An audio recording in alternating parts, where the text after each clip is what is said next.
Hello students, welcome to CRP academy. CRP একাডেমিতে তোমাদের সকলকে স্বাগত এবং প্রত্যেককে গুড মর্নিং। তো আমরা সিআরপি একাডেমির তত্ত্বাবধানে আপকামিং কলকাতা পুলিশ এবং ওয়েস্ট বেঙ্গল পুলিশ এক্সাম 2024কে লক্ষ্য করে নতুন প্র্যাকটিস সেটের সিরিজ শুরু করেছি। প্রত্যেকদিন সকাল 7টা থেকে, যেখানে হুবহু কমনযোগ্য বাছাই করা 40টি করে প্রশ্নোত্তর থাকছে এবং শুধুমাত্র এই সমস্ত প্রশ্নোত্তর বা প্র্যাকটিস সেটগুলো পুলিশ পরীক্ষার জন্য ইম্পর্টেন্ট তাই নয়, সাথে আপকামিং ডাব্লিউবিপিএসসি ক্লার্কশিপ এবং মিসলেনিয়াস পরীক্ষার জন্য ইম্পর্টেন্ট। কেননা জিকে তো জিকেই হয়, প্রত্যেকটা পরীক্ষার যে জিকে সিলেবাস সেটা কিন্তু সেম রয়েছে এবং সেই স্ট্যান্ডার্ড অনুযায়ী প্রশ্নপত্রগুলো আনা হচ্ছে, যাতে একটা প্র্যাকটিস সেটেই তোমরা আপকামিং সমস্ত পরীক্ষার প্রস্তুতি নিতে পারো। Kolkata police, West Bengal police, clerkship এবং মিসলেনিয়াস সমস্ত পরীক্ষার জন্যই এই সমস্ত জিকে প্র্যাকটিস সেটগুলো খুবই খুবই ইম্পর্টেন্ট। তো আজকে আমরা সেট নাম্বার 3 করব এবং সিআরপি একাডেমিতে নতুন হয়ে থাকলে অবশ্যই চ্যানেলটিকে তোমরা সাবস্ক্রাইব করে নাও, পাশের বেল আইকনটা প্রেস করে রাখো প্রত্যেকদিন গুরুত্বপূর্ণ ক্লাসের নোটিফিকেশনগুলো পাওয়ার জন্য, এবং টেলিগ্রামে যুক্ত হয়ে যাও ক্লাসের পিডিএফ গুলো পাওয়ার জন্য। প্রত্যেকদিন সকাল 9টায় আমি ক্লাসের পিডিএফ গুলো, গত ক্লাসের পিডিএফ গুলো আমি আপলোড করতে থাকবো টেলিগ্রামে, সেখান থেকে তোমরা দেখে নিতে পারবে, রিভাইজটা হয়ে যাবে। এবং বিষয়ভিত্তিক মক টেস্ট তোমরা টেলিগ্রামে পাবে, ফ্রি সাপ্তাহিক কারেন্ট অ্যাফেয়ার্স পাবে এবং ফ্রি সাপ্তাহিক ফুল মক টেস্ট পাবে সিআরপি একাডেমির টেলিগ্রামে।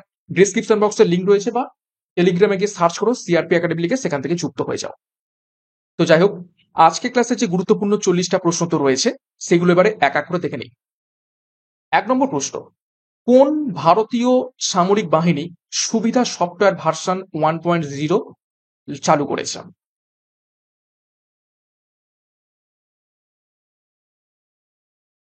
চারটি সামরিক বাহিনীর নাম রয়েছে। তো সুবিধা সফটওয়্যার ভার্সন 1 চালু করেছে, সঠিক উত্তর হয়ে যাবে option D, Indian coast guard. Next 2 number প্রশ্ন, 54th ইন্টারন্যাশনাল ফিজিক্স অলিম্পিয়াড 2024 কোথায় অনুষ্ঠিত হয়েছে? নিচের কোন দেশে?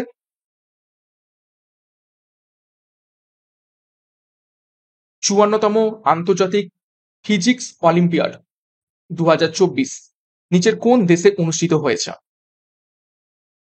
সঠিক উত্তর হবে অপশন বি, ইরানে। 3 নম্বর প্রশ্ন, দেখো, ভি ভেঙ্কাইয়া এপিগ্রাফি প্রাইজ 2024 নিচের কোন ব্যক্তি জিতেছেন?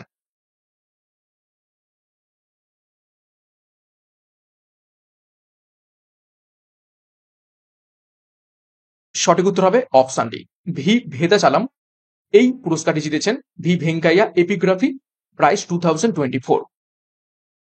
নেক্সট 4 নম্বর প্রশ্ন, দেখো, নেহেরু গোল্ড কাপ কোন খেলার সঙ্গে যুক্ত রয়েছে?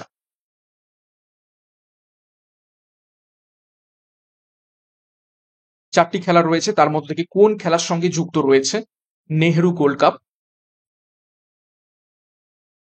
সঠিক উত্তর হবে অপশন বি, ফুটবল। ফুটবল খেলার সাথে সম্পর্কিত রয়েছে নেহেরু গোল্ড কাপ। এবং নেহেরু ট্রফি নামে একটি খেলা, মানে ট্রফি রয়েছে, এবং সেই নেহেরু ট্রফি মহিলা হকিতে দেওয়া হয়। দুটোর মধ্যে পার্থক্য রয়েছে, একটা হচ্ছে নেহেরু গোল্ড কাপ যেটা ফুটবল খেলার সাথে সম্পর্কিত, আর একটি হলো নেহেরু ট্রফি যেটা মহিলা হকি খেলার সাথে সম্পর্কিত রয়েছে। নেক্সট দেখো 5 নম্বর প্রশ্ন, ডায়েট কোন দেশের পার্লামেন্টের নাম? এটাকে ভিভিআই করবে, বেশ কয়েকবার পরীক্ষাতে এসেছে।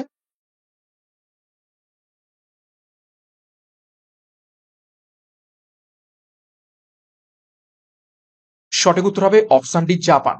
জাপানের যে পার্লামেন্ট বা সংসদ রয়েছে সেটি ডায়েট নামে পরিচিত। দেখো, বিশ্বের বিভিন্ন দেশের সংসদের কি কি নাম রয়েছে সেগুলো একটু দেখে নেব। বাংলাদেশের সংসদ জাতীয় সংসদ নামে পরিচিত, পাকিস্তানের সংসদ সেনেট এবং ন্যাশনাল অ্যাসেম্বলি নামে পরিচিত, আফগানিস্তানের সংসদ ন্যাশনাল অ্যাসেম্বলি নামে পরিচিত। তারপর দেখো, শ্রীলঙ্কার সংসদ পার্লামেন্ট অফ শ্রীলঙ্কা নামে পরিচিত, মালদ্বীপের যে সংসদ সেটা পিপলস মজলিস নামে পরিচিত, জাপানের সংসদ ন্যাশনাল ডায়েট নামে পরিচিত, সিঙ্গাপুরের সংসদ পার্লামেন্ট নামে পরিচিত রয়েছে। এছাড়া উত্তর কোরিয়ার যে সংসদ সুপ্রিম পিপলস অ্যাসেম্বলি নামে পরিচিত, দক্ষিণ কোরিয়ার সংসদ ন্যাশনাল অ্যাসেম্বলি নামে পরিচিত, ইসরায়েলের সংসদ ন্যাসেট নামে পরিচিত, সিরিয়ার সংসদ মজলিস আল শাব নামে পরিচিত, ইজিপ্টের সংসদ মজলিস আল নয়াব নামে পরিচিত, নাইজেরিয়ার সংসদ ন্যাশনাল অ্যাসেম্বলি নামে পরিচিত এবং দক্ষিণ আফ্রিকার যে সংসদ সেটি পার্লামেন্ট নামে পরিচিত রয়েছে। খুবই গুরুত্বপূর্ণ তথ্য। এক্সট্রা নোটস গুলো খুব ভালোভাবে দেখবে, শুধুমাত্র প্রশ্ন নয়, এক্সট্রা নোটসেও তোমরা এখান থেকে অনেক তথ্য জানতে পারবে এবং পরীক্ষায় প্রশ্ন আসলে সেই তথ্য উপর বেস করে প্রশ্ন উত্তরগুলো করতে পারবে। 6 নম্বর প্রশ্ন, কত তারিখে জাতীয় সংহতি দিবস পালিত হয়?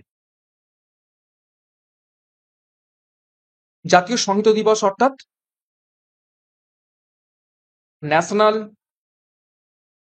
ইউনিটি ডে নিচের কোন দিনটিতে পালন করা হয়? সঠিক উত্তর হবে অপশন ডি, 31শে অক্টোবর। দেখো, এই দিনটি ভারতের প্রথম উপপ্রধানমন্ত্রী এবং স্বরাষ্ট্রমন্ত্রী সর্দার বল্লভভাই প্যাটেলের জন্মবার্ষিকী হিসাবে চিহ্নিত। দেশকে একত্রিত করার জন্য সর্দার বল্লভভাই প্যাটেলের প্রচেষ্টাকে স্বীকৃতি দেওয়ার জন্য জাতীয় ঐক্য দিবস তার জন্মদিনটিকে পালন করা হয়ে থাকে। 7 নম্বর প্রশ্ন, কনিষ্কের রাজধানী কোথায় ছিল?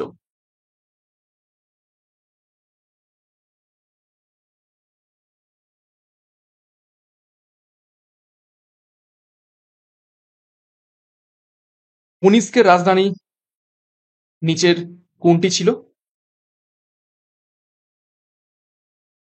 সঠিক উত্তর হবে অপশানে পুরুষপুর। পুরুষপুর ছিল কনিষ্কের রাজধানী। কর্ণ সুবর্ণ এটা ছিল শশাঙ্কের রাজধানী। শশাঙ্কের রাজধানী। উজ্জয়িনী দ্বিতীয় চন্দ্রগুপ্ত।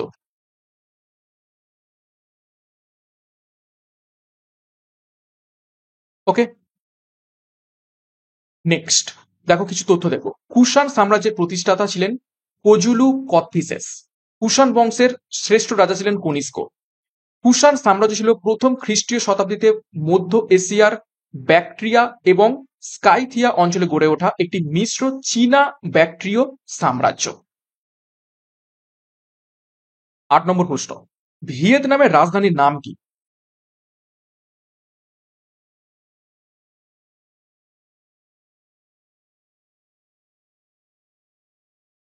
সঠিক উত্তর হবে অপশানে হ্যানয়। হ্যানয় হয়ে যাবে ভিয়েতনামের রাজধানীর নাম। অসলো কোন দেশের রাজধানী? নরওয়ের রাজধানী অসলো। Harare Zimbabwe.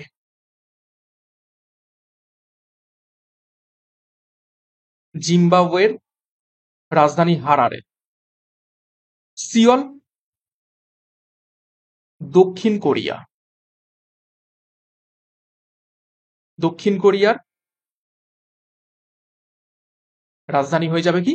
সিওল। ওকে, নেক্সট 9 নম্বর প্রশ্ন, একটা ইজি প্রশ্ন রয়েছে যার উত্তর সকলেই তোমরা করতে পারবে। প্রফেসর শঙ্কুর চরিত্রটির স্রষ্টা নিচের কোন সাহিত্যিক? কিছু প্রশ্ন সোজা, কিছু প্রশ্ন মডারেট, কিছু প্রশ্ন কঠিন, সব রকম মিলিয়ে মিশেই সেট তৈরি করা হচ্ছে একদম পরীক্ষার মতো করে। তো সঠিক উত্তর হবে অবশ্যই অপশনে সত্যজিৎ রায়। দেখো, প্রফেসর ত্রিলোকেশ্বর শঙ্কু বাংলা কল্প বিজ্ঞান সাহিত্যের একটি জনপ্রিয় চরিত্র। 1961 সালে সত্যজিৎ রায় এই চরিত্রটি সৃষ্টি করেছিলেন। 11 নম্বর প্রশ্ন, তুজুকি জাহাঙ্গীর নিচের কোন ব্যক্তির লেখা?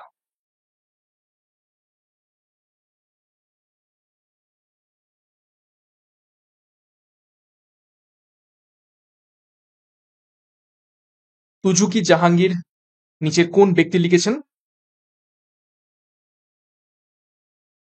তো সঠিক উত্তর হয়ে যাবে অপশন বি, জাহাঙ্গীর নিজেই এটা লিখেছেন। এটা হচ্ছে জাহাঙ্গীরের আত্মজীবনী।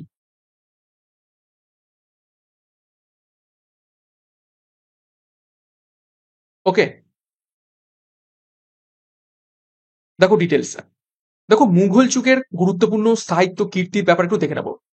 বাবর নামা এটা লিখেছেন বাবর নিজে। এটা বাবরের হচ্ছে নিজের আছে আত্মজীবনী, এটাকে বলা থাকে তুজুকি বাবরি। হুমায়ুন নামা এটা লিখেছেন গুলবদন বেগম। গুলবদন বেগম হুমায়ুনের বোন, তো দাদার জীবনী তিনি লিখেছিলেন। নেক্সট দেখো আইনি আকবরী এবং আকবরনামা, এই দুটো গ্রন্থ লিখেছেন আবুল ফজল। তুজুকি জাহাঙ্গীরি লিখেছেন জাহাঙ্গীর নিজে। পাতসানামা লিখেছেন আব্দুল হাকিম লাহোরী এবং এটা হামিদও বলা হয়ে থাকে অনেক সময়, আব্দুল হামিদ লাহোরী। এবং আলমগীর নামা এটা লিখেছেন মির্জা মোহাম্মদ কাজিম। তো খুবই গুরুত্বপূর্ণ তথ্য, এটাকে ভিভিআই করবে, এখান থেকে প্রশ্ন আসতে পারে। 11 নম্বর প্রশ্ন, কফি বন্দর কাকে বলা হয়?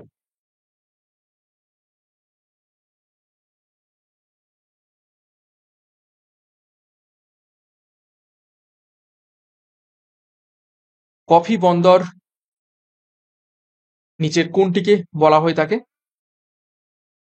তো সঠিক উত্তর হবে option C, Rio de Janeiro. ঠিক আছে, এবং এটি অবস্থিত রয়েছে কোথায়? ব্রাজিল। ব্রাজিলের একটি গুরুত্বপূর্ণ শহর। এবং পরীক্ষায় মনে রাখবে আসে কফি উৎপাদনে, কফি উৎপাদনে পৃথিবীতে প্রথম স্থান কার? ব্রাজিলের। এবং ব্রাজিলের এই গুরুত্বপূর্ণ যে বন্দর রিও ডি জেনিরো, সেটি কফি বন্দর নামেই পরিচিত, অর্থাৎ প্রচুর পরিমাণে কফি এক্সপোর্ট হয় সারা পৃথিবীতে এইখান থেকে। এছাড়া বিভিন্ন জায়গার উপনাম সম্পর্কে একটু তথ্য আমরা দেখে নেব। লবঙ্গ দ্বীপ বলা হয় তাকে মাদাগাস্কারকে। চিনির পাত্র বলা হয় কিউবা শহরকে। দারুচিনির দ্বীপ বলা হয় শ্রীলঙ্কাকে। পৃথিবীর রুটির ঝুড়ি বলা হয় প্রেরিকে। এশিয়ার ডিমের ঝুড়ি বলা হয় অন্ধ্রপ্রদেশকে। ইউরোপের ক্রিয়াভূমি বলা হয় সুইজারল্যান্ডকে। নিষিদ্ধ শহর বলা হয় লাসাকে। কফি বন্দর বলা হয় তাকে রিও ডি জেনিরোকে। দক্ষিণের ব্রিটেন বলা হয় নিউজিল্যান্ডকে। পান্নার দ্বীপ বলা হয় আয়ারল্যান্ডকে। ইংল্যান্ডের উদ্যান বলা হয় কেন্ট শহরকে। পবিত্র ভূমি বলা হয় প্যালেস্টাইনকে। বাতাসের শহর বলা হয় শিকাগোকে। নিষিদ্ধ শহর বলা হয় লাসাকে। এবং সহস্র হ্রদের দেশ বলা হয় ফিনল্যান্ডকে। 12 নম্বর প্রশ্ন, হর্ষঙ্ক বংশের প্রতিষ্ঠাতা নিচের কোন ব্যক্তি?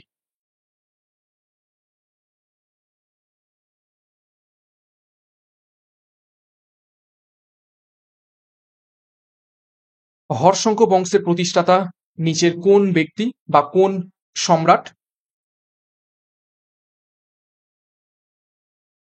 সঠিক উত্তর হবে অপশন সি, বিম্বিসার। বিম্বিসার হর্ষঙ্ক বংশের প্রতিষ্ঠাতা। হর্ষঙ্ক বংশের শ্রেষ্ঠ রাজা ছিলেন সম্রাট অজাতশত্রু এবং শেষ রাজা ছিলেন নাগদশা। মহাপদ্মনন্দ ইনি ছিলেন নন্দ বংশের প্রতিষ্ঠাতা। সিংহ বিষ্ণু ইনি ছিলেন পল্লব বংশের প্রতিষ্ঠাতা। শ্রীগুপ্ত গুপ্ত বংশের প্রতিষ্ঠাতা। ওকে, 13 নম্বর প্রশ্ন, শৈলতকে বৃষ্টি হয় নিচের কোন ঢালে?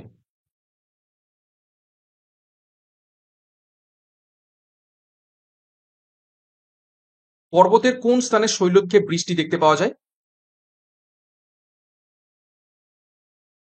সঠিক উত্তর হবে অপশন বি, পর্বতের প্রতিবাদ ঢালে শৈলতকে বৃষ্টি আমরা লক্ষ্য করতে পারি। 14 নম্বর প্রশ্ন, ইক্তা প্রথা কে প্রবর্তন করেছিলেন?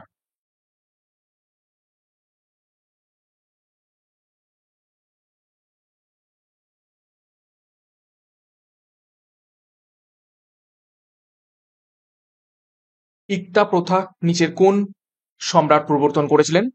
সঠিক উত্তর হবে অপশন সি, ইলতুৎমিশ। 15 নম্বর প্রশ্ন দেখো, দ্য ক্যান্টারবেরি টেলস বইটির লেখক নিচের কোন ব্যক্তি বা কোন সাহিত্যিক?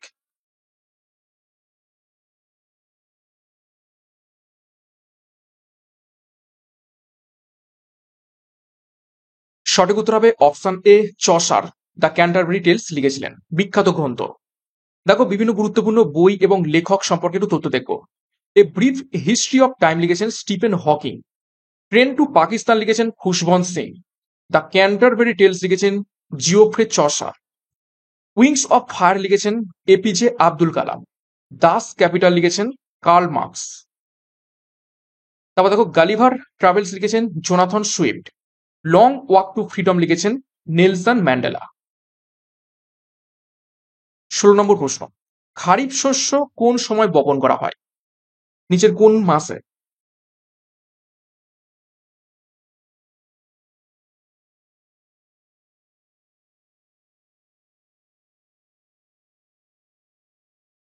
সঠিক উত্তর হবে অপশন সি, খারিফ শস্য জুন থেকে জুলাই মাসে বপন করা হয়ে থাকে। দেখো রবি শস্য এবং খারিফ শস্য সংক্রান্ত কিছু গুরুত্বপূর্ণ তথ্য আমরা দেখব। রবি শস্য বপন করা হয় অক্টোবর থেকে নভেম্বর মাসে। রবি শস্যের উদাহরণ হলো গম, আলু, ফুলকপি, বাঁধাকপি, গাজর, বার্লি, মুগ, মুসুর, ছোলা, মটর, মূলা, পালং ইত্যাদি। আর খারিফ শস্য বপন করা হয় জুন জুলাই মাসে। খারিফ শস্যের উদাহরণ হলো আমন ধান, ভুট্টা, পাট, তুলা, জোয়ার, বাদাম, বাজরা, লঙ্কা, বেগুন, লাউ, কুমড়ো, শসা, ঝিঙে, পটল, পুঁইশাক ইত্যাদি। অর্থাৎ গরমকালে যে সমস্ত শস্য সেগুলো হচ্ছে খারিফ শস্য, আর শীতকালে যে সমস্ত শস্য সেগুলো হচ্ছে রবি শস্য। এটা একটা শর্টকাট হিসাবে তোমরা মনে রাখতে পারো। 17 নম্বর প্রশ্ন, বায়ুমণ্ডল না থাকলে আকাশের বর্ণ হতো নিচের কি রকম? কোন কালারের?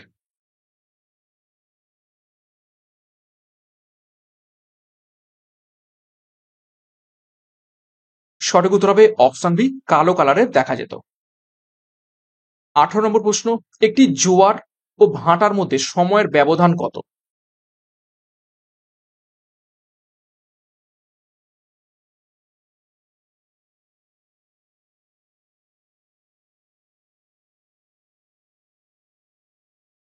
তো জোয়ার এবং ভাটার মধ্যে সঠিক উত্তর হবে অপশন সি, 6 ঘন্টা 13 মিনিট। আর যদি প্রশ্ন করে দুখানা জোয়ারের মধ্যে সময়ের ব্যবধান কত, সেটা হবে 12 ঘন্টা 26 মিনিট। 19 নম্বর প্রশ্ন, রিকেট রোগ হয় কোন ভিটামিনের অভাবে? খুবই গুরুত্বপূর্ণ প্রশ্ন।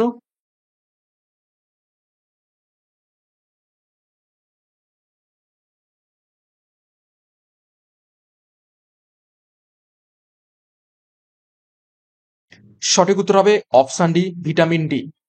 ভিটামিন ডি এর অভাবে কি হয়, রিকেট রোগটি ঘটে থাকে। দেখো কিছু গুরুত্বপূর্ণ তথ্য দেখবো বিভিন্ন ভিটামিনের অভাবজনিত রোগ সম্পর্কে। রাতকানা রোগ হয়ে থাকে ভিটামিন এ এর অভাবে।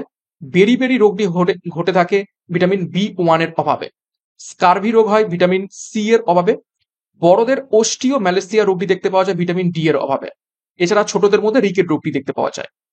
বন্ধ্যাত্ব রোগ দেখতে পাওয়া যায় ভিটামিন ই এর অভাবে। রক্তক্ষরণ বা হ্যামারেজ এই রোগটি দেখতে পাওয়া যায় ভিটামিন কে এর অভাবে। 20 নম্বর প্রশ্ন, গঙ্গা সমভূমির নবীন পলি গঠিত মাটিকে কি বলা হয়ে থাকে?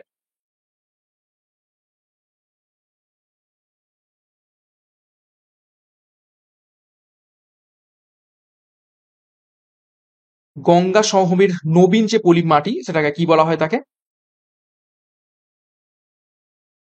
সঠিক উত্তর হবে অপশন এ, খাদার বলা হয়ে থাকে। ভাবর, ভাবর হচ্ছে হিমালয়ের শিবালিক পার্বত্য অঞ্চলের পাদদেশের মৃত্তিকা, তাকে বলা হয় থাকে কি, ভাবর। আচ্ছা ভাঙর, ভাঙর হচ্ছে গঙ্গা সমভূমির পুরাতন মাটি, পুরাতন পলি মৃত্তিকা। খাদার হচ্ছে যেমন নদীন পলি মৃত্তিকা, এটা হচ্ছে পুরাতন পলি মৃত্তিকা। আর ভুর হচ্ছে কি, গঙ্গা সমভূমির পশ্চিমাংশে, ঠিক আছে, যেখানে রাজস্থান, পাঞ্জাব এই সমস্ত অঞ্চল রয়েছে, সেখানে পশ্চিমাংশে বালুকাময় মৃত্তিকা রাজস্থানে বেশি পরিমাণে পাওয়া যায়। ওকে, আশা করি বুঝতে পেরেছো। নেক্সট 21 নম্বর প্রশ্ন, কোণারকের বিখ্যাত সূর্য মন্দির নিচের কোন সম্রাট নির্মাণ করেছিলেন?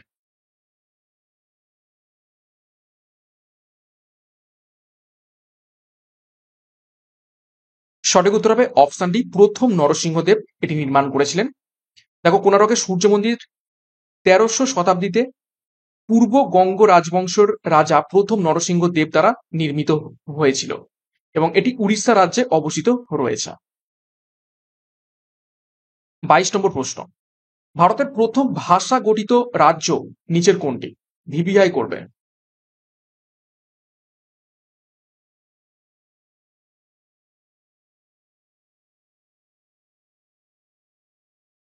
সঠিক উত্তর হবে অপশন বি, দেখে নাও, অন্ধ্রপ্রদেশ। অন্ধ্রপ্রদেশ ভারতের প্রথম ভাষা ভিত্তিক গঠিত রাজ্য এবং এটা 1 অক্টোবর 1953-তে গঠিত হয়েছিল। 23 নম্বর প্রশ্ন, ইয়েন কোন দেশের মুদ্রা?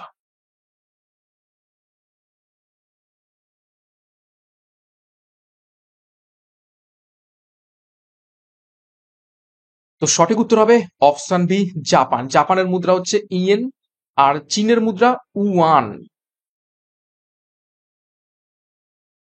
ইন্দোনেশিয়ার যে মুদ্রা নাম সেটা হচ্ছে রুপিয়া।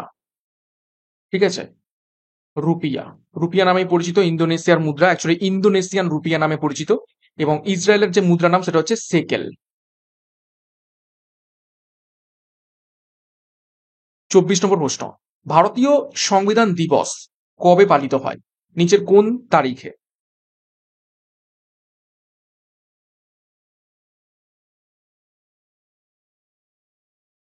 সঠিক উত্তর হবে অপশন বি, 26শে নভেম্বর। কেন 26শে নভেম্বর? মনে করে দেখো, 26শে নভেম্বর 1949 সালে কি হয়? সংবিধান গৃহীত হয়েছিল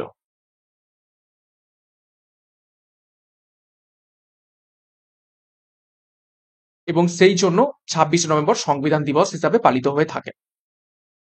25, একটি মুদ্রার অবমূল্যায়ন মানে কি বোঝায়? 4টি অপশন রয়েছে। আন্তর্জাতিকভাবে লেনদেন হওয়া, প্রধান মুদ্রা তুলনায় বর্তমানের মূল্য হ্রাস, আন্তর্জাতিক বাজারে মুদ্রার মূল্য খুঁজতে অনুমতি দেওয়া, নাকি পূর্ব নির্ধারিত পণ্যের ঝুড়ির মূল্যের আন্দোলনের সাথে মুদ্রার মান নির্ধারণ করা, নাকি আইএমএফ এবং বিশ্ব ব্যাংকের সাথে বহুপাক্ষিক পরামর্শে মুদ্রার মূল্য নির্ধারণ করা। তো সঠিক উত্তর হবে অপশন এ, আন্তর্জাতিকভাবে লেনদেন হওয়া প্রধান মুদ্রার তুলনায় বর্তমানে মূল্যর হ্রাস হওয়া, অর্থাৎ মুদ্রার অবমূল্যায়ন বলতে বিদেশি মুদ্রা বা মানের সাপেক্ষে একটি দেশের টাকার মূল্যের নিম্নগামী সমন্বয়কে বোঝাতে। অর্থাৎ টাকার বা কোনো একটা মুদ্রার যে ভ্যালুয়েশন সেটা তো যখন ইন্টারন্যাশনাল সাপেক্ষে কমে যায়, অন্য দেশের মুদ্রা তুলনায় কমে যায়, সেটাই হচ্ছে মুদ্রার অবমূল্যায়ন। 26, বল্লভভাই প্যাটেলকে সর্দার আখ্যা কে দিয়েছিলেন?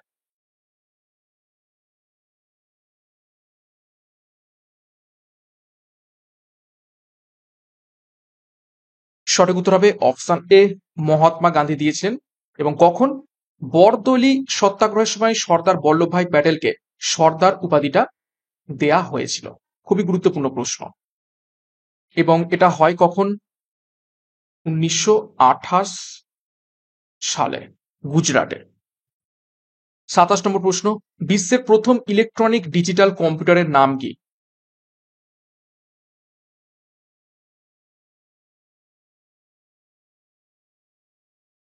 সঠিক উত্তর হবে অপশন বি, এনিয়াক। এনিয়াক হয়ে যাবে বিশ্বের প্রথম ইলেকট্রনিক ডিজিটাল কম্পিউটারের নাম। 28 নম্বর প্রশ্ন, দেখো, আন্নামালাই বন্যপ্রাণী অভয়ারণ্য কোথায় অবস্থিত রয়েছে?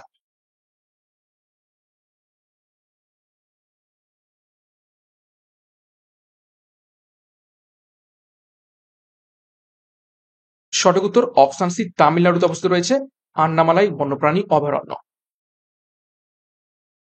দেখো, কিছু গুরুত্বপূর্ণ অভয়ারণ্য সম্পর্কে একটু তথ্য থেকে নেব, কোন কোন রাজ্যে অবস্থিত। সোনাই রূপাই অভয়ারণ্য আসামে অবস্থিত, চন্দ্রপ্রভা অভয়ারণ্য উত্তরপ্রদেশে অবস্থিত, দাচিগ্রাম অভয়ারণ্য জম্মু ও কাশ্মীরে অবস্থিত, আচানা কামার অভয়ারণ্য ছত্তিশগড়ে অবস্থিত, গৌতম বুদ্ধ অভয়ারণ্য বিহারে অবস্থিত, ভিতরকণিকা অভয়ারণ্য উড়িষ্যাতে অবস্থিত, মালাবার যে অভয়ারণ্য সেটি কেরলে অবস্থিত রয়েছে। ভিভিআই করবে, খুবই গুরুত্বপূর্ণ তথ্য।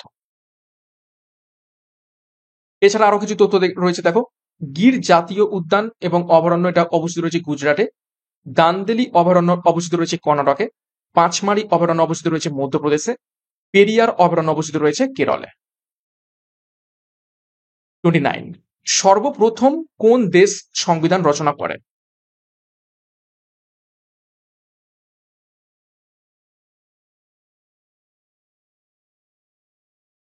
সঠিক উত্তর হবে অপশন সি, আমেরিকা যুক্তরাষ্ট্র।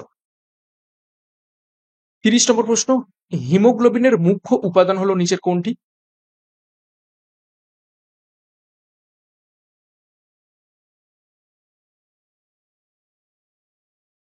সঠিক উত্তর হবে অপশন সি, লোহা। দেখো, হিমোগ্লোবিন একটি মেরুদণ্ডী প্রাণীদের লোহিত কণিকা এবং কিছু অমেরুদণ্ডী প্রাণীর কলায় পাওয়া যায়। 31 নম্বর প্রশ্ন, মানব শরীরের বৃহত্তম গ্রন্থি হলো নিচের কোনটি?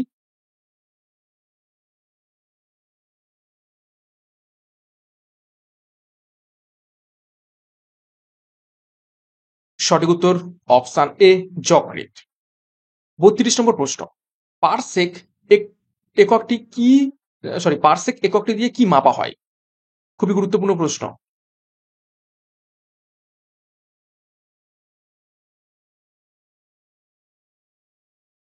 সঠিক উত্তর হবে অপশন এ, মহাকর্ষীয় দূরত্ব মাপা হয়, অর্থাৎ মহাকাশের বিভিন্ন বস্তুর মধ্যে যে দূরত্ব সেগুলো মাপা হয়ে থাকে পারসেক একক দিয়ে। গুরুত্বপূর্ণ তথ্য দেখো, 1 পারসেক সমান 3.26 লাইট ইয়ার বা আলোকবর্ষ। আর যদি আমরা এটাকে মিটারে করতে চাই তাহলে হবে 3.086 ইন্টু 10⁻16 মিটার, অর্থাৎ 10-এর উপর 16টা শূন্য। ঠিক আছে, এত মিটার। ওকে, তো খুবই গুরুত্বপূর্ণ তথ্য আমরা দেখলাম। 33 নম্বর প্রশ্ন, পিতল ধাতু সংকরের উপাদানগুলি হলো কি কি?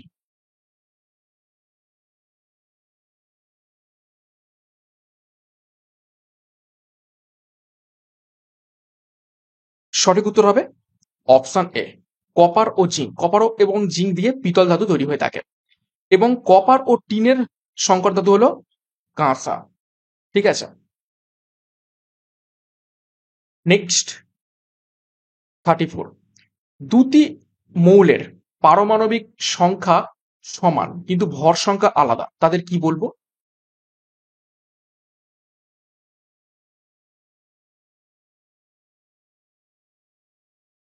দুটি মৌলের পারমাণবিক সংখ্যা সমান কিন্তু ভর সংখ্যা আলাদা। যখনই পারমাণবিক সংখ্যা সমান হবে তার মানে প্রোটন সংখ্যা সমান, তাহলে সঠিক উত্তর হবে অপশন সি, আইসোটোপ। আইসোবারের ক্ষেত্রে কি হয়? ভর সংখ্যা সমান হবে। আইসোটোনের ক্ষেত্রে নিউট্রন সংখ্যা সমান হবে।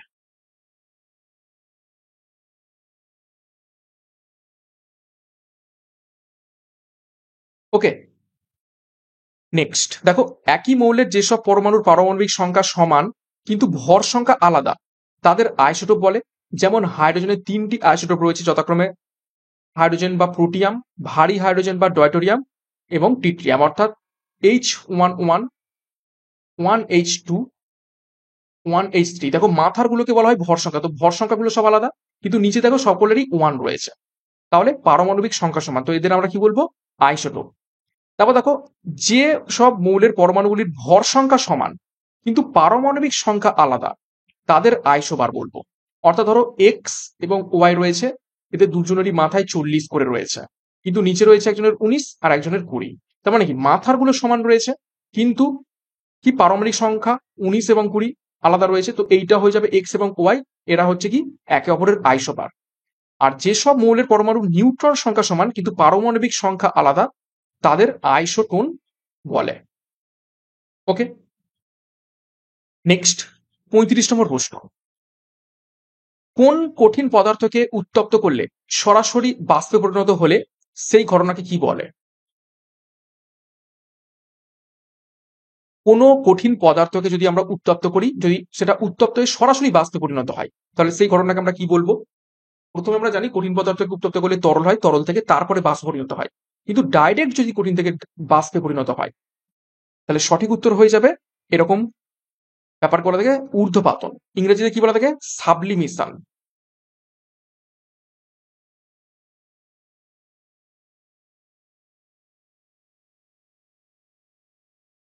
ওকে, সাবলিমেশন বলা হয় তাকে। যেমন উদাহরণ কার ক্ষেত্রে হয়? কর্পূর, কর্পূর বা কর্পূর অনেকে বলে, ঠিক আছে, যাই হোক। নেক্সট 36, কিসের উপস্থিতিতে দেহের ভিতরে রক্ত জমাট বাঁধে না?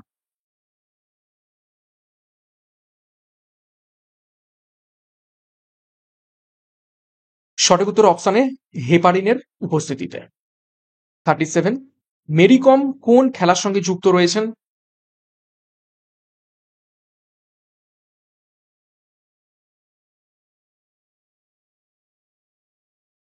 সঠিক উত্তর হবে অপশন সি, বক্সিং। ঠিক আছে, তো মহিলাদের নামই বলে দিই। ভারোত্তোলনের সাথে যুক্ত মীরাবাই চানু, ব্যাডমিন্টনের সাথে পিভি সিন্ধু, শুটিং এর সাথে মনু ভাকার, এবং তিনি মণিপুরের বাসিন্দা, অর্থাৎ এই মেরি কম তিনি মণিপুরের বাসিন্দা। 38, রমের পুরো নাম কি?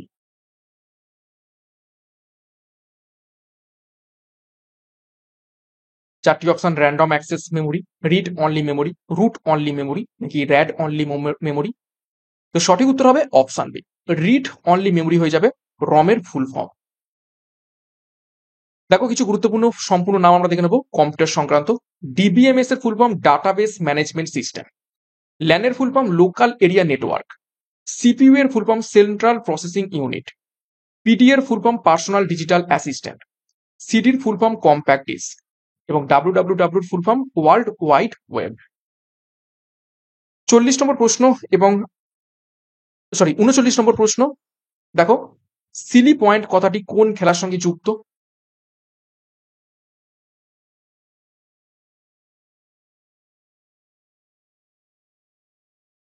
সঠিক উত্তর হবে অপশন বি, ক্রিকেট খেলার সাথে যুক্ত রয়েছে সিলি পয়েন্ট। দেখো বিভিন্ন খেলার সঙ্গে সম্পর্কিত কিছু শব্দ সমূহ দেখে নেবো।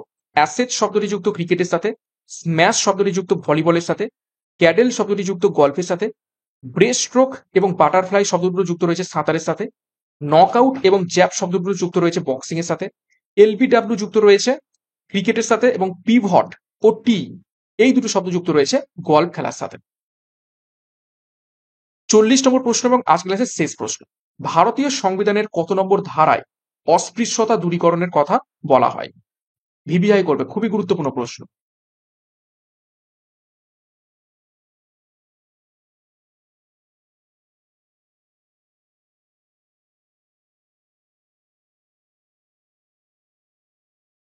সঠিক উত্তর হবে অপশন এ, 17 নম্বর ধারায় অস্পৃশ্যতা দূরীকরণের কথা বলা হয়। তো এই ছিল আজকের ক্লাসের গুরুত্বপূর্ণ 40টা প্রশ্ন। তো 40-এর মধ্যে কার কত স্কোর হয়েছে কমেন্ট বক্সে কমেন্ট করবে, এবং প্রশ্নপত্র কেমন ছিল সেই ব্যাপারেও তোমরা মন্তব্য করবে এবং লাইক করবে। তোমাদের লাইক এবং কমেন্ট খুবই খুবই ইম্পর্টেন্ট।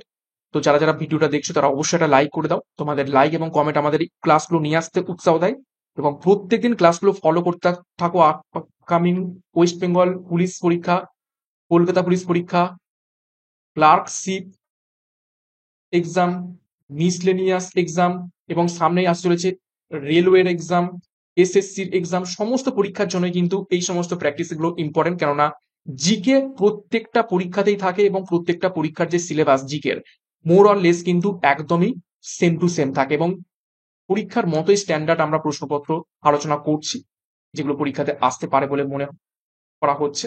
তো প্রত্যেকদিন সকাল 7টা থেকে এই ক্লাসগুলো ফলো করতে থাকো। অনেক প্রশ্ন প্র্যাকটিস হবে, এবং সাথে আমি এক্সট্রা নোটস রাখছি, সেগুলো তোমাদের অনেক প্র্যাকটিস হবে। তো সিআরপি একাডেমিতে নতুন হয়ে থাকলে চ্যানেলকে সাবস্ক্রাইব করো, পাশের বেল আইকনটা প্রেস রাখো, এবং টেলিগ্রামে যুক্ত হয়ে যাও ফ্রি পিডিএফ, ফ্রি বিষয়ভিত্তিক মক টেস্ট, ফ্রি সাপ্তাহিক কারেন্ট অ্যাফেয়ার্স এবং ফ্রি সাপ্তাহিক ফুল মক টেস্ট পাওয়ার জন্য। তো আজকের মতো ক্লাসটা এখানে শেষ করছি। প্রত্যেককে all the best. Thank you, by.